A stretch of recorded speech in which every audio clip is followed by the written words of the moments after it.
പിണറായി ഞാൻ വിളിക്കാറില്ല, പേര് മിസ്റ്റർ വിജയൻ അയാളുടെ വ്യക്തിപരമായ റൈവൽറിയാണ്. അയാൾക്ക് ജീവിതത്തിൽ ആരോടും ഒരു കമ്മിറ്റ്മെൻറ്റും ഉള്ള ഒരാളല്ല. ഈ ലാവലിൻ കേസ്, ഈ പറയുന്ന എക്സാലോജിക്ക്, ഇങ്ങനെ ഉണ്ടാകുന്ന ഒരുപാട് വിഷയങ്ങളുണ്ട്. ഇയാൾ തെറ്റിയാൽ ഇയാളുടെ മകളെയും ഇയാൾ ഒറ്റുകൊടുക്കും. വാസ്തവത്തിൽ അയാളാണ്, അതുകൊണ്ടാണ് അയാൾ ഒരു വെറും ഗാങ്സ്റ്ററാണെന്ന് പറയുന്നത്.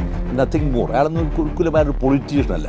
ഇവിടെ വന്നിട്ട് AK ജേർണലിസം വന്നിട്ട് ഇങ്ങനെ പറയുന്നത്, പിന്നെ അച്ഛനാണ് ഇവിടെ കൂത്തുപറമ്പിൽ മത്സരിക്കണം. അച്ഛൻ വന്നിട്ട് പറഞ്ഞു അതൊരു കാര്യം ചെയ്യാതെ വിജയന് കൊടുക്കണം.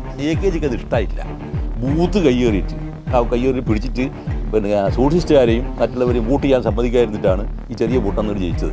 അതുകൊണ്ട് ഇയാളൊന്നും ഒരിക്കലും ഒന്നില്ലാത്ത ഒരു നേതാവല്ല ഇയാൾ. AK ആദ്യമായും അവസാനമായും തലകുനിക്കേണ്ടി വന്നത് ഇയാൾ ചെയ്തിരിക്കുന്ന ഈ ചട്ടത്തിൻ്റെ മേലെയാണ്.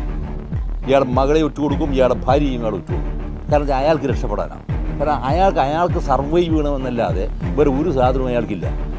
നിങ്ങളിപ്പോൾ ഈ പിണറായി എന്ന് പറയുന്ന ഗ്രാമത്തിനകത്ത് വെച്ചിട്ട് ഒരു രഹസ്യമായ ഒരു ബാലറ്റ് വൈസ് സർവേ നടത്തിയെങ്കിൽ ഇയാൾക്കിടെ 0 മാർക്ക് താഴെയായിരിക്കും, 0-ന് താഴെയായിരിക്കും. നിങ്ങൾ ഈ പുറത്ത് പിണറായി വിജയൻ, ഈ മിസ്റ്റർ വിജയൻ പറയുന്നത് എന്താണോ അതിന് നേരെ എതിരായ സാധനം മാത്രമേ അയാൾ ചെയ്യുള്ളൂ.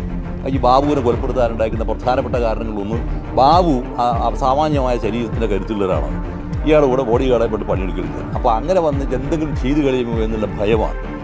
CPM പോലൊരു പാർട്ടിക്കകത്ത് നിന്ന് ഇയാളോട് സംസാരിക്കാൻ ധൈര്യമുള്ളവരായിരുന്നു.